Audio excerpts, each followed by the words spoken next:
இங்க பக்கத்தில் இருக்கக்கூடிய ஒருவர் உங்களுக்கு தெரியும், கிண்டியில் இருக்கக்கூடியவர் தமிழ்நாட்டுடைய ஆளுநர் ரவின்னு ஒருத்தர் இருக்கின்றார்.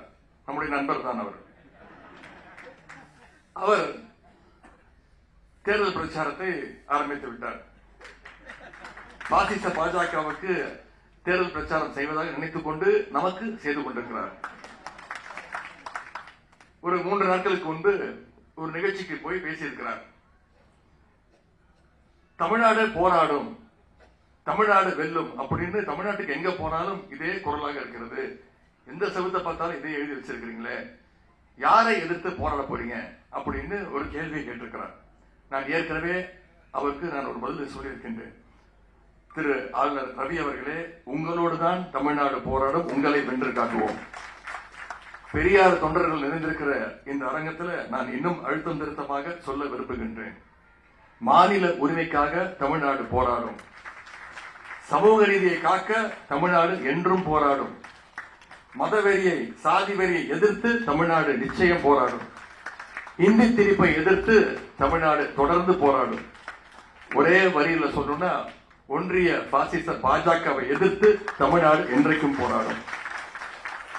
இன்றைக்கு ஆளுநர் திரு ரவி அவர்கள் பேசும்போது குறிப்பிட்டு பேசுறார். அவர் தமிழ் கத்துக்கிறாராம், தமிழ் கத்துக்க முயற்சி எடுத்துக்கிட்டு இருக்கிறாராம். நீங்க தமிழ் கத்துக்கணும்னு முயற்சி பண்றீங்களே, அதுக்கு தமிழ்நாடு போராடினது தான் முக்கியமான காரணம். அன்னைக்கு தமிழ்நாடு போராட்டம் இருந்திருந்தா ஆளுநர் ரவி அவர்கள் இன்னைக்கு தமிழ்ல பேசியிருக்க மாட்டார். நாமெல்லாம் இந்தியில பேசிட்டு இருந்திருப்போம்.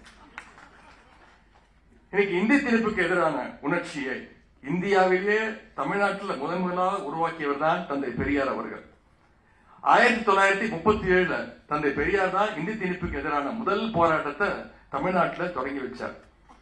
அப்ப தொடங்கி இப்ப வரைக்கும் எப்படியாவது தமிழ்நாட்டில் இந்தியை திணிக்க இன்னைக்கு வரைக்கும் முயற்சி பண்ணிட்டு இருக்கு ஒரு கும்பல்.